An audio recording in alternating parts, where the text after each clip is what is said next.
Bonjour à tous et merci de nous rejoindre sur RTI 1.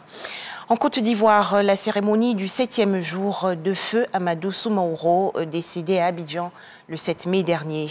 Des prières ont été dites hier pour l'ancien président de l'Assemblée nationale à la grande mosquée de la Riviera Golfe. À noter également que la famille du défunt a reçu des dons. Toujours en Côte d'Ivoire, la poursuite aujourd'hui des travaux de la 15e conférence des parties de la Convention des Nations Unies sur la lutte contre la désertification et la sécheresse. C'est donc la deuxième semaine des travaux. Nous allons dans la commune de Grand Bassam, dans la région sud du pays, rencontrer un homme qui s'illustre positivement dans la préservation de l'environnement. Cet homme exerce dans l'agriculture, plus précisément dans la culture maraîchère hors sol. Les explications de Kader Sogodogo de RTI Bouaké. Grand Bassam, quartier France, entre lagune et mer. C'est ici que vit Justin Tchett, 33 ans de service à l'éducation nationale. Cet éducateur au collège moderne de la ville a une passion, la culture du maraîcher hors sol. La passion de la culture hors sol est une histoire de longue date. Lorsque j'étais encore instituteur, je pratiquais les activités coopératives. Et cette passion-là m'est restée. Étant maintenant dans une ville, j'ai trouvé qu'il est difficile de cultiver à Grand Bassam parce que le sol n'est pas trop arable.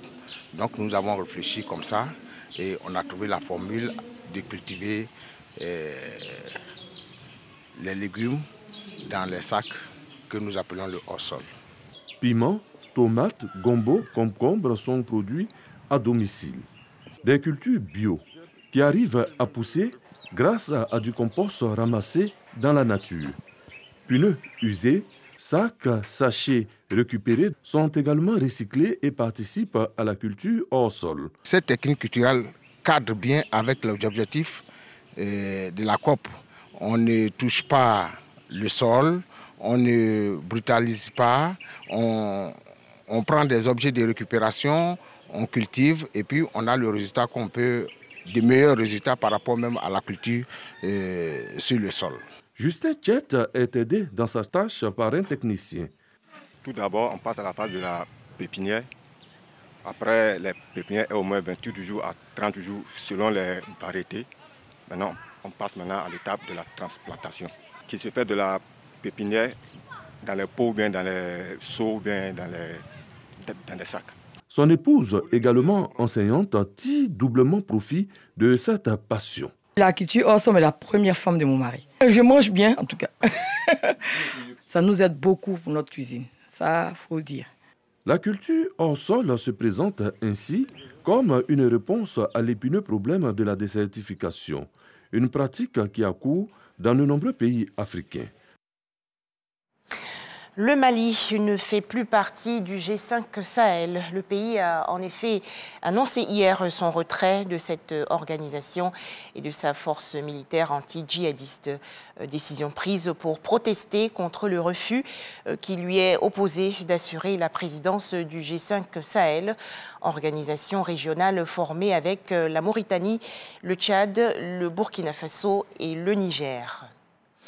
La Somalie a un nouveau président de la République. L'ancien chef de l'État entre 2012 et 2017, Hassan Sheikh Mohamoud, a été élu pour la deuxième fois à l'issue d'un scrutin sous haute sécurité.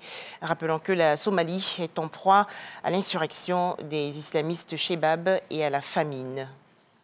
Pour terminer, l'actualité aux États-Unis où une nouvelle fusillade a fait, selon un bilan provisoire, au moins un mort et 5 blessés, dont 4 graves, dans une ville de Laguna Woods, près de Los Angeles, en Californie. Annonce faite hier par les autorités américaines. Une personne aurait été arrêtée sur les lieux. Voilà, merci de nous avoir suivis. Je vous retrouve avec beaucoup de plaisir à 13 h dans le cadre du journal de RTI 1.